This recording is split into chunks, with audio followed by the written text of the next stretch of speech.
We shall next show this claim. If A prime is a set, if A prime is infinite and A prime is a subset of some set A, then the set A is infinite. Very interesting claim. So we will make use of our definitions and things that we have observed so far to prove this. So what are we supposed to show? To show that A is infinite, let us ask for a function from A to A such that f is 1 to 1 and f of A is a strict subset of A. So that's our plan. What we will do is the following.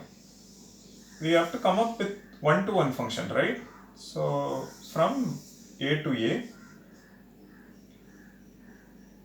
what I will do is look at A as this part is A prime and the rest is A minus A prime. This is set minus A minus A prime. And similarly this side also you can see A prime and this part is A minus A prime. Okay, this is A minus set minus. Okay. So what I will do is, for elements which are here, I will go for identity map. X is mapped to X itself.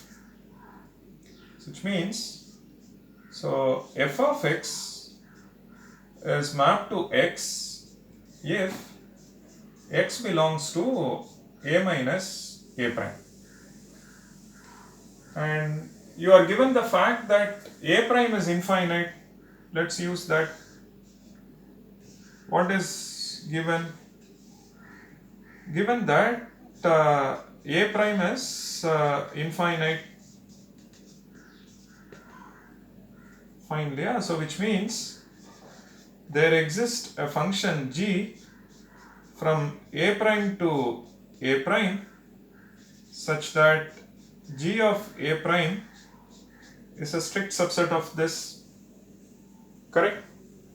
And so there is a function from A prime to A prime such that g of A prime is a strict subset of this. So which means if you look at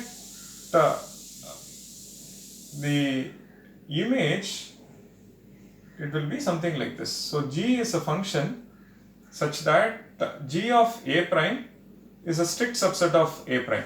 So something here will be left out. Which means so for all of them there is no pre-image.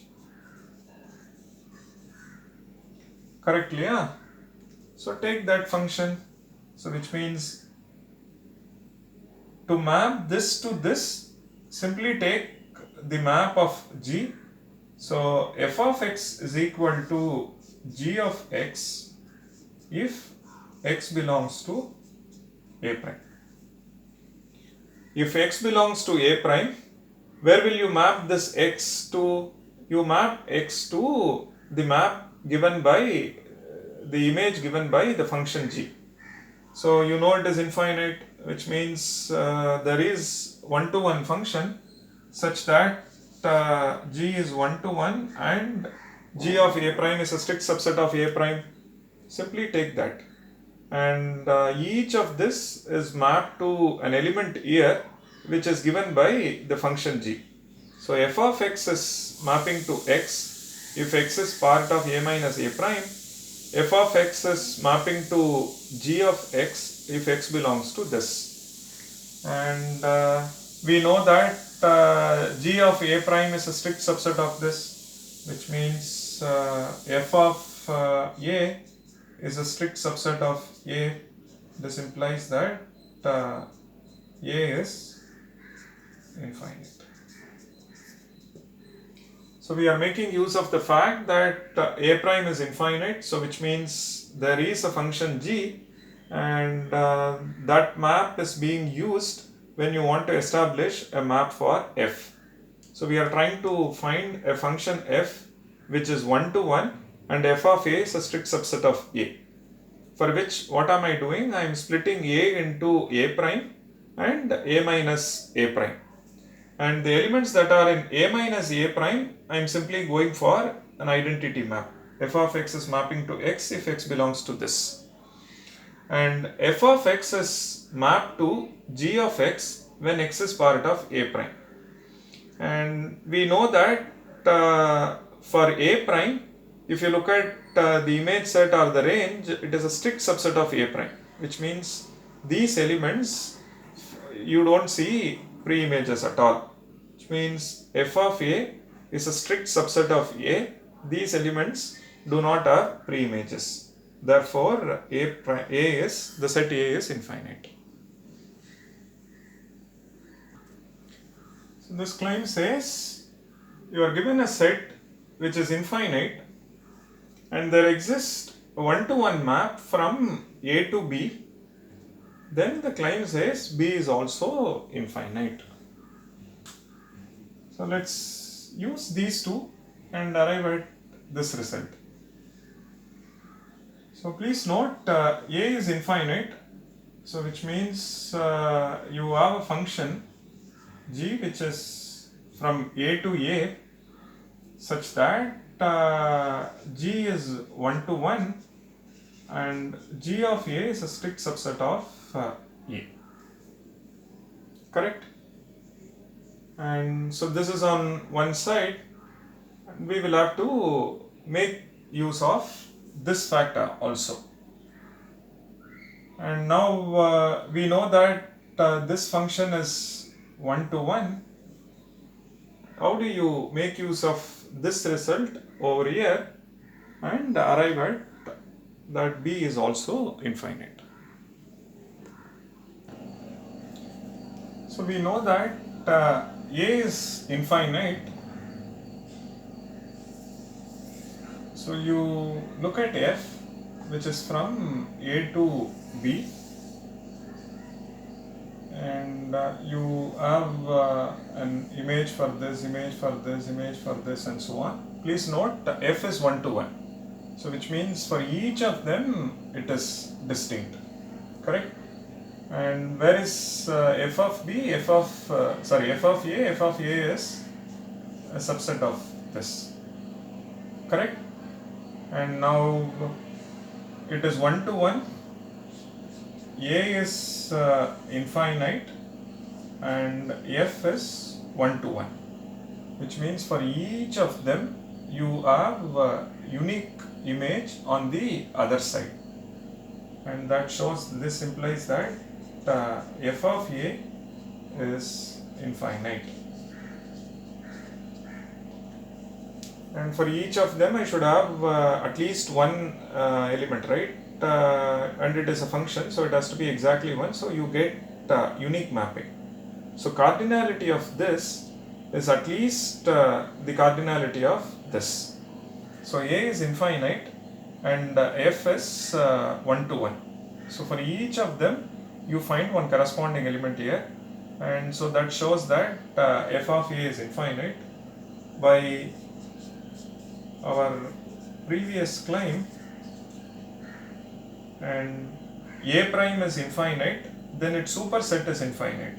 So by previous claim, f of A is infinite and f of A is a subset of B, which implies that B is infinite.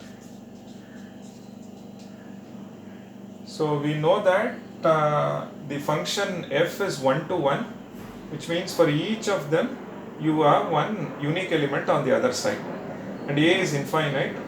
Because of the uniqueness and the infiniteness, you see that f of A is infinite. Previous claim says if a subset is infinite, then its superset is infinite. So f of A is infinite and f of A is a subset of B, therefore its superset B is infinite.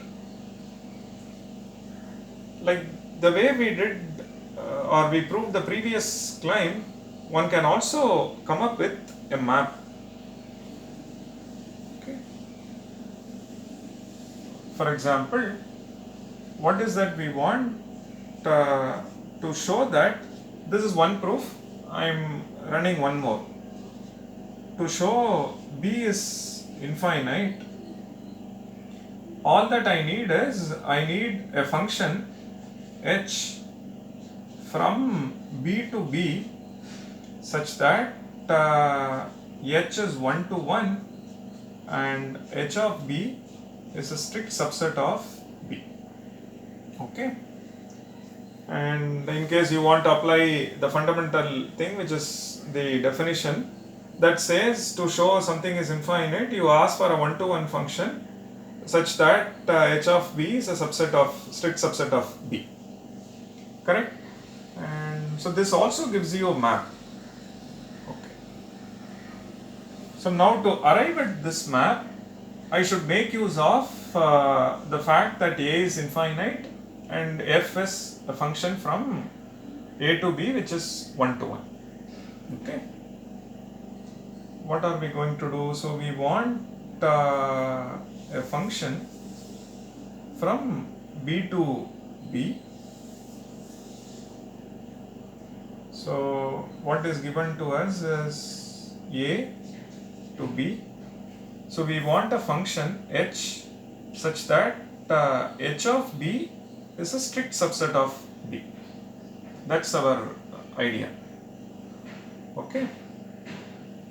Please note f is 1 to 1, which means you look at the function A to f of A. So this is mapped to unique element, second element is mapped to, so if you look at A to f of A, this part.